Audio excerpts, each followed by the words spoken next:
like to listen to stories. It was 1999 when I accepted the position as the men's basketball coach. Shortly thereafter I was in my office, a gentleman walks in the door with just a quiet voice said, "Hey, man, Willis Kilbourn. I've been doing the clock and the book here at Spring Arbor for a number of years. And I'd be honored if you'd have me continue to do that." And I said, "Absolutely." It wasn't long after that a friendship began. I didn't realize it even at the time, but Willis was investing into me, a young new coach. And I can tell you a lot of stories, but I'm going to share one. He invited me out to lunch, and he took me to a place called Tommy's. It's in Jackson. It's a little place in downtown Jackson. An old guy named Tommy has a little coney dog stand on the side of his house out in the street, and at lunchtime people come, and you get the Tommy special. You get 2 conies and a bag of chips and a can of pop. And he's got all sorts of different chairs, different levels, and people are just hanging out at Tommy's. And Willis and I hung out at Tommy's. I'd never been before. But Willis was investing in me. And that friendship just grew over the years. And for 35 years, Willis was making a difference behind the scenes. Because he was about investing in people. He was about serving. Oftentimes you wouldn't know Willis was at the game unless somebody made a mistake on the scoreboard. Usually the officials take the blunt of displeasure. Occasionally Willis may get a glance or a stare or somebody yelling over at the table, and we were so grateful he was there. We had all students, and then we had Willis. And he was the mainstay. He was there every day with a smile on his face, faithfully serving, making a difference. In a quiet, settled way, he was committed. He was committed to Spring Arbor University, worked in the business office for nearly 30 years, impacting the lives of young people. And I'm just grateful that he impacted my life. And we all can tell stories about people who came alongside us and made a difference. And sometimes we don't even realize it at the time when they're investing. And as I've grown, I realize the impact that Willis has had on me personally and countless other people. And so as you join me in welcoming our first inductee this evening, Mr. Willis Kilbourn.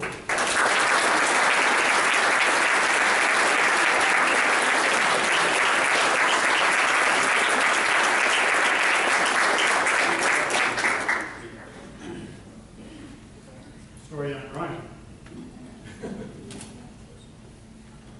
A couple, 3 weeks ago, I went to his office and I said, "I imagine I'll have to give an acceptance speech." And he said, "Yeah, take all the time you want."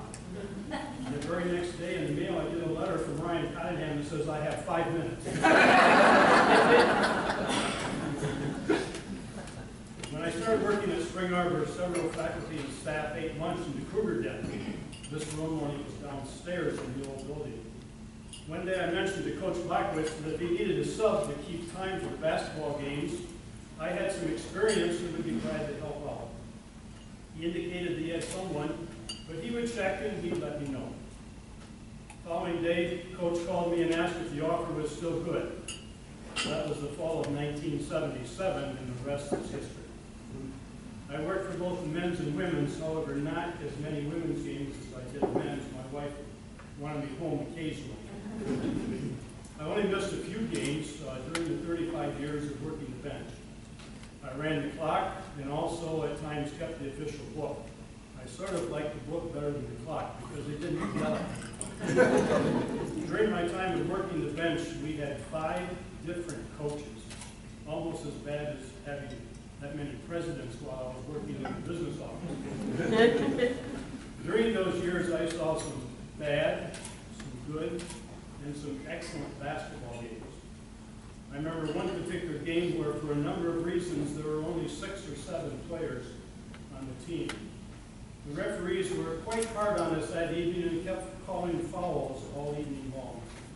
One by one, we were losing players, and eventually, late in the second half, we only had one player left, and the coach said, I can't throw the ball in, I guess we have to quit and go home. Through the years, I've had coaches yell at me because the score was put up on the wrong team, or a foul was charged to the wrong player. One particular coach from another school that came almost every year in my beginning years of working, before there was a coaching box, he used to slam the table with a clipboard every time something went wrong or he didn't like the call.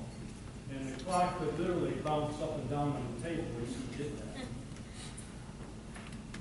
It was very exciting to be able to work during the seasons where we went to the NAIA finals and then win the NCCAA championship in 2005 and 2006, back-to-back years. I've watched many young men advance from the program to very successful careers. I mentioned a few: Dean Lockwood, Tom Kroc, Trent Allen, Dave Ziegler, Tracy Lowder, Brian Snyder, and Ryan Keiger. I worked for the high school tournament games that were held during the Christmas vacation for several years. If I remember, there were 8 teams working toward the championship game. These games really did not mean anything to me, so at times I had a lapse of memory. After about 2 trips up and down the court, some guy up in the stands yelled, "Start the clock, you dummy!" And we went on with the game. An announcer that we had for several years was a referee, so he knew the game quite well. One particular game, the calls being made were quite bad. It was really, really terrible. And if you've been in our gym, you know that the sound system isn't always the greatest. And at this particular, when a call was made, all of a sudden, everything went quiet.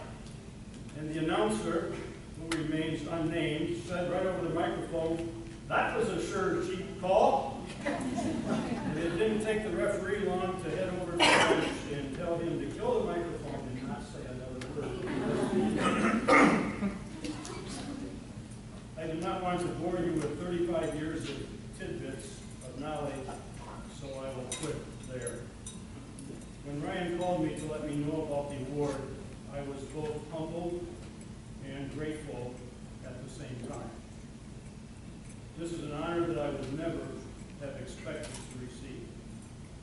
To be inducted into the Hall of Fame along with the other great individuals giving of their time and talent to the university is absolutely amazing. I thank Brian and the committee for bestowing this honor on me.